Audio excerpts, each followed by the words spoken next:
नमस्कार, मी संतोष पाठारे. आज आपण चमत्कार कसे फसवणूक असतात ते या व्हिडिओमधून पाहणार आहोत. आजचा विषय थोडासा संवेदनशील आहे, पण खूप महत्त्वाचा आहे. आपण रोज ऐकतो, या बाबांनी चमत्कार केला, हवेतून अंगठी काढली, हातामध्ये आपोआप राख निर्माण केली, डोक्यावर हात ठेवला आणि आजार बरा झाला, वगैरे वगैरे वगैरे. पण माझा आजचा प्रश्न इतकाच आहे की खरंच ही दैवी शक्ती असते का, की नियोजनबद्ध फसवणूक? चला, आज आपण शांतपणे वैज्ञानिक पद्धतीने हे समजून घेऊ. चमत्कारांवर लोक का विश्वास ठेवतात? सगळ्यात आधी एक गोष्ट स्पष्ट करूया की मी कोणाच्या श्रद्धेचा अपमान करत नाही. अनेक लोक संकटात असतात. कोणी भयंकर आजारी असतो, कोणाच्या डोक्यावर कर्ज असते, कोणाला नोकरी मिळत नसते, कोणाचे लग्न जमत नसते, काहींना मानसिक ताण असतो वगैरे. आणि जेव्हा हा त्रास वाढतो तेव्हा माणूस पटकन कुठल्याही आशेच्या गोष्टीकडे वळतो. मग बाबा किंवा महाराज जे सांगतात ते खरं वाटू लागतं. कारण संकटातला माणूस आधीच दुर्बल असतो व त्याला त्या संकटातून बाहेर पडायचं असते.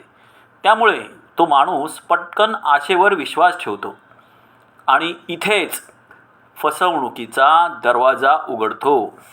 चमत्कार म्हणजे नेमकं काय? चमत्कार म्हणजे निसर्गाच्या नियमांना मोडून घडलेली घटना. उदाहरणार्थ, हातात काहीच नाही आणि अचानक अंगठी तयार होते. राग कुठूनही निर्माण होते. भविष्यातलं अचूक सांगितलं जातं. कुठलाही उपचार न करता आजार बरा होतो. पण इथे प्रश्न असा आहे, ही गोष्ट खरंच नियम मोडून घडते का, की आपल्याला तसं वाटावं यासाठी व्यवस्था केली जाते? भाग 1, हात चलाखी. मित्रांनो, ज्या गोष्टी आपल्याला चमत्कार वाटतात त्यातला मोठा भाग असतो हात चलाखी. जादूगार स्टेजवर असे प्रयोग करतातच ना. हातातली वस्तू गायब, कानातून नाणं निघणं, टोपीतून कबूतर निघणं.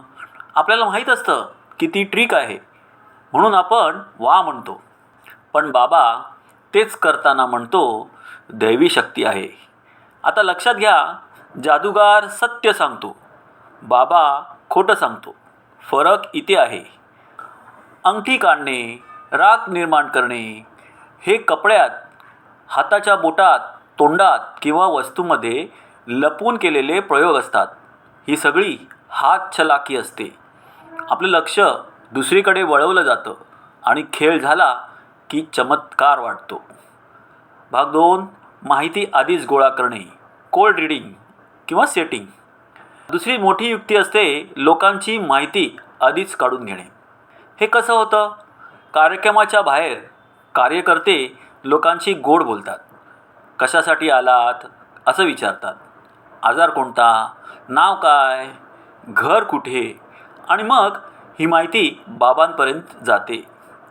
नंतर स्टेजवर बाबा म्हणतो, तू खूप त्रासात आहेस, घरात आजारी माणूस आहे, तुला पाठीचा त्रास आहे. आता 10 पैकी 7 लोकांच्या घरात काही ना काही समस्या असतेच. म्हणून हे ऐकून लोक म्हणतात, अरे यांना कसं कळलं?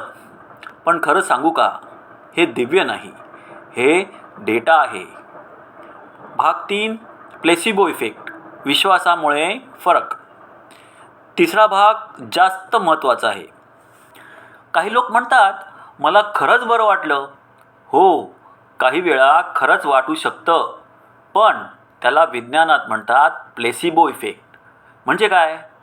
तुम्ही एखादी गोष्ट मला बरं करेल असा विश्वास ठेवला तर मेंदू शरीराला काही वेळासाठी रिलॅक्स करतो. वेदना कमी झाल्यासारख्या वाटतात, मन शांत होतं. पण गंभीर आजार बरे होत नाहीत. उदाहरणार्थ cancer, TB, diabetes, kidney, fit. हे आजार बरे होत नाहीत. पण लोक तात्पुरत्या फरकाला चमत्कार समजतात. भाग 4. अपयश लपवणे, यश दाखवणे. फक्त यश दाखवलं जातं. आता 4था मुद्दा, फसवणुकीची सगळ्यात मोठी ट्रिक. समजा 100 लोक त्या बाबाकडे गेले. 95 लोकांमध्ये काही फरक पडत नाही. 5 लोकांना थोडं बरं वाटते. पण व्हिडिओ, जाहिरात, प्रसिद्धी फक्त त्या 5 लोकांची. बाकी 95 लोकांचे काय? काही जण लाजतात, काही म्हणतात माझी श्रद्धा कमी होती. मग बाबा सांगतो तुमचा विश्वास कमी होता म्हणून झालं नाही. ही जबाबदारीची चोरी आहे. चमत्कार खराच असता तर काय झालं असतं? आता विचार करा, जर चमत्कार खरंच असते तर हॉस्पिटलमध्ये डॉक्टरांनाही मान्य करावं लागलं असतं. मेडिकल रिपोर्ट बदलले असते. प्रयोग करून वारंवार ते सिद्ध झालं असतं. पण आजपर्यंत एकही चमत्कार वैज्ञानिक चाचणीत सिद्ध झालेला नाही. म्हणून मुद्दा असा, पुरावा नसेल तर तो चमत्कार नाही, प्रयोगांची फसवणूक आहे. ही फसवणूक काही जुन्या काळातली गोष्ट नाही. आजही भारतात अनेक बाबा चमत्कार दाखवून लोकांना फसवत आहेत. पद्धत सगळीकडे जवळपास सारखीच आहे. पहिली पायरी, लोकांच्या भीतीवर काम केलं जातं. आजार, वैधत्व, कर्ज, लग्न न होणे, मानसिक ताण.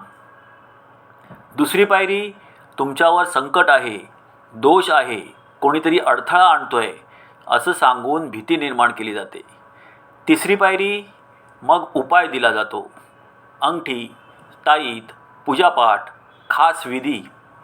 आणि हळूहळू पैसे, दागिने, जमीन इथपर्यंत गोष्ट जाते. महत्त्वाची गोष्ट अशी की जे बाबा खरे असल्याचा दावा करतात त्यांच्यावर अनेकदा न्यायालयीन कारवाई झाली आहे. हातचलाखी, लैंगिक शोषण, आर्थिक फसवणूक अशा प्रकरणात काही बाबांना शिक्षा देखील झाली आहे. म्हणजे प्रश्न असा नाही की सगळे बाबा वाईट आहेत का? खरा प्रश्न असा आहे, चमत्कार सिद्ध करण्यासाठी एकही बाबा वैज्ञानिक चाचणीला का तयार होत नाही? जर शक्ती खरी असेल तर तपासणीची भीती कशाला? चमत्कार सिद्ध करा, लोकांना घाबरवू नका.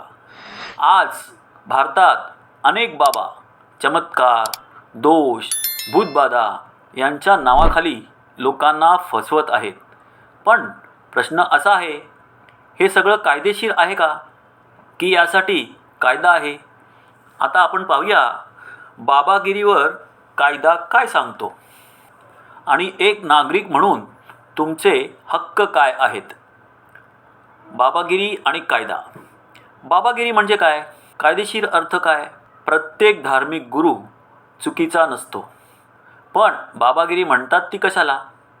जेव्हा कोणी चमत्कार दाखवण्याचा दावा करतो, भूत, करणी, दोष घालण्याची भीती दाखवतो, आजार बरा करण्याचं आश्वासन देतो आणि त्या बदल्यात पैसे, दागिने, मालमत्ता घेतो, तेव्हा ती श्रद्धा नसून फसवणूक ठरते. महाराष्ट्राचा अंधश्रद्धा विरोधी कायदा आपण पाहूया. मित्रांनो, महाराष्ट्रात एक महत्त्वाचा कायदा आहे. महाराष्ट्र नरबळी व अन्य अमानवी, अनिष्ट व अघोरी प्रथा आणि जादूटोणा प्रतिबंधक कायदा. सोप्या शब्दात अंधश्रद्धा विरोधी कायदा. या कायद्यानुसार गुन्हा ठरतो जर कोणी चमत्कार दाखवून लोकांना फसवलं, भूतबाधा असल्याचं सांगून छळ केला, झाडफूक, अंगारा, मारहाण केली, बरे करण्याचं खोटं आश्वासन दिलं, नरबळी, अमानवी प्रथा केल्या, यासाठी जेल आणि दंड दोन्हीची तरतूद आहे. अंधश्रद्धा हा गुन्हा आहे. भारतातील इतर कायदे. असा कायदा फक्त महाराष्ट्रातच नाही, भारतभर लागू होणारे कायदे. IPC 420 फसवणूक, IPC 506 धमकी, लैंगिक शोषण संबंधित कायदे, आर्थिक फसवणूक कायदे. म्हणजे बाबा म्हणतो उपाय नाही केला तर जीवाला धोका आहे, ही कायदेशीर धमकी ठरू शकते. म्हणजेच फसवणूक हा गुन्हा आहे. कायदा का गरजेचा आहे? हा कायदा श्रद्धेविरोधात नाही, तो मानवी शोषणाविरोधात आहे. कारण रुग्ण उपचार सोडतात, गरीब लोक लुटले जातात, महिलांवर संशय घेतला जातो, काही प्रकरणात मृत्यूही होतात. कायदा नसता तर या फसवणुकीला थांबवणं अशक्य होतं. आता नागरिक म्हणून तुमचे हक्क काय? जर कोणी बाबा चमत्काराचं आश्वासन देत असेल, आजार बरा करण्याचा दावा करत असेल, भीती दाखवून पैसे मागत असेल, तर तुम्ही तक्रार करू शकता. पोलिसात FIR दाखल करता येते. अंधश्रद्धा निर्मूलन संस्थांशी संपर्क करता येतो. गप्प बसणं म्हणजे फसवणुकीला साथ देणं. तक्रार करा. बाबा कायदा टाळतात कसे ते पाहूया. अनेक बाबा म्हणतात, मी फक्त आशीर्वाद देतो, उपचार नाही, फक्त कृपा. पण जेव्हा पैसे घेतले जातात, आजार बरा होईल असं सांगितलं जातं, भीती निर्माण केली जाते, तेव्हा कायदा लागू होतो. शब्द बदलले तरी कृत्य बदलत नाही. शब्द बदलले तरी तो गुन्हाच. शेवटी निष्कर्ष काय निघतो ते आपण पाहूया. श्रद्धा वैयक्तिक आहे, पण फसवणूक गुन्हा आहे. कायदा आहे, पण आज त्या कायद्याची अंमलबजावणी होताना दिसत नाही. त्यामुळे आज भारतात अनेक बाबाबुवांचे पेय फुटलेले दिसत आहे व लोकांची फसवणूक होताना दिसत आहे. शेवटी एकच वाक्य, बाबांवर विश्वास ठेवू नका, पुरावा मागा. आणि एक वाक्य लक्षात ठेवा, पुरावा नसेल तर तो चमत्कार नाही, फसवणूक आहे. अंधश्रद्धा नाही, विचार पसरू द्या. जर आपल्याला हा व्हिडिओ आवडला तर व्हिडिओला लाईक, शेअर आणि सबस्क्राईब करायला विसरू नका. धन्यवाद.